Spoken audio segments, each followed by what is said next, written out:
जैसे कि आप देख सकते हैं कि हम वसई पहुंच चुके हैं और ये वसई का जेटी है।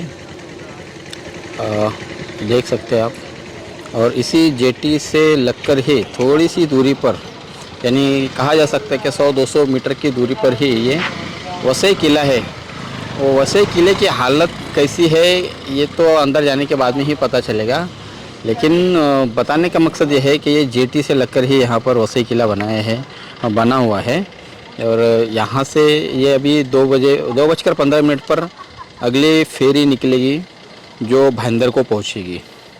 आइए हम आपको तस्वीरें दिखाने की कोशिश करते हैं इस वसई किले की, कि अगर कहीं हम प्लान बनाते हैं पिकनिक का कि फैमिली के साथ में या हमारे जो गांव से या हमारे मेहमान आते हैं तो उन्हें अगर हम इधर कहीं पर लाने की कोशिश करते हैं पिकनिक के हिसाब से तो क्या सही रहेगा और एक किले की हालत कैसी है ये भी दिखाने की हम आपको कोशिश करेंगे।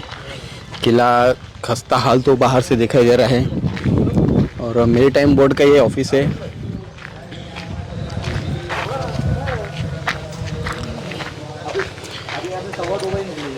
ये किले के पास हम जा रहे हैं, अभी एंट्री मार रहे किले के।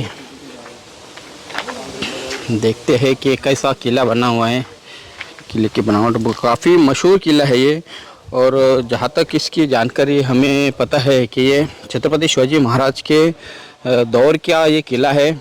और इस किले पर भी वीर चिमाजी अप्पा इन्होंने फतेह पाई थी, इस पर कब्ज़ा जमाया था। और पुर्तगाल जो थे उन्होंने किला बनाया है, ऐसा प्राथमिक रूप से पता चल रहा है। ये किला है। हम ये किले के मुख्य दरवाजे पर पहुंच चुके हैं। ये दरवाजे की क्या हालत है देख सकते हैं आप। किले की ऊंची ऊंची दीवारें,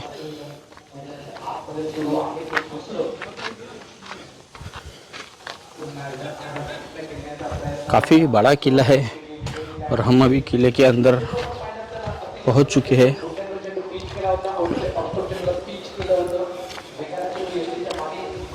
यहाँ पर एक हनुमान मंदिर भी बनाया हुआ है जिसे वसई विरार महानगर पालिका मेंटेन करती है। किला पूरा जर्जर हो चुका है, खंडर में तब्दील हो चुका है। महाराष्ट्र सरकार को चाहिए कि हमारे महाराष्ट्र में जितने भी ऐतिहासिक किले हैं, पुराने किले हैं, उन किलों को अच्छी तरह से रिपेयर करे, रेनोवेट करे, उन्हें बनाए उन किलों को, क्योंकि ये बहुत ही नायाब चीज़ें हैं हमारे महाराष्ट्र में जो 1500-1600 सदी में ये किले बने थे। और चूँकि ये वसई का किला जो है ये समंदर से लगकर है, खाड़ी से लगकर है, जो अरबी समुद्र है उससे लगकर है, तो इसका और भी महत्व बढ़ जाता है इस किले का। हम और भी कोशिश करेंगे आपको तस्वीरें दिखाने की इस किले की। ये शायद यहाँ पर मुख्य दरबार हुआ करता था, ऐसा एक अंदाज़ा या अनुमान लगाया जा सकता है इस किले का। कि इसकी जो बनावट है, यहाँ कहीं पर भी इस किले के बारे में कोई साइन बोर्ड नहीं है कि इस किले की कोई अधिकृत रूप से जानकारी मिल सके, ऐसा तो हमें अब तक पता नहीं चल पाया है।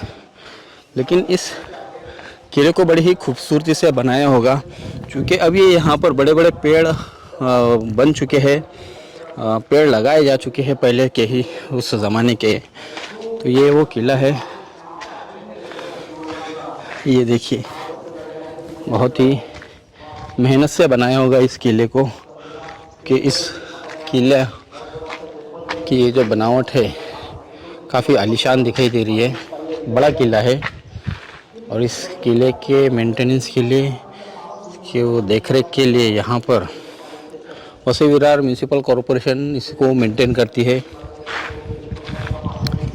इस किले में लोग घूमने के लिए भी, सैलानी भी यहाँ पर हमें दिखाई दे रहे हैं। करीब 110 एकड़ ज़मीन पर फैले इस किले की काफ़ी खूबसूरतियाँ है, लेकिन आज ये किला पूरी तरह से खंडर में तब्दील हो चुका है। हमारे महाराष्ट्र सरकार के पुरातत्व विभाग से गुजारिश है कि इस किले पर ध्यान दें, इस किले की मरम्मत करवाए और इस किले का रेनोवेशन अगर हो जाता है, अच्छा बन जाता है तो ये पिकनिक का साधन भी बन जाता है। सैलानी यहाँ पर आएंगे। चूँकि भाईंदर और वसई के बीच में ये जो रोरो सेवा शुरू हुई है, ये केवल जो लोग जिनका कारोबार भाईंदर, वसई, नायगांव, मीरा रोड इस तरफ है, बस इन लोगों का ही आना जाना यहाँ पर रहेगा। लेकिन यहाँ पर सैलानी की तादाद बढ़ाने के लिए, रेवेन्यू बढ़ाने के लिए किले की मरम्मत ज़रूरत है, ताकि लोग भाईंदर से यहाँ पर आए, दिन भर इस किले में रहे और शाम में यहाँ से चले जाए। ये एक अच्छा पिकनिक का साधन हो सकता है। इस पर सरकार को और हमारे नेताओं को भी ध्यान देने की सख्त ज़रूरत है। आप देख रहे हैं कैमरामैन आरिफ कृषि और साबिर शेख के साथ ऑन रिकॉर्ड मेरा भाईंदर। धन्यवाद।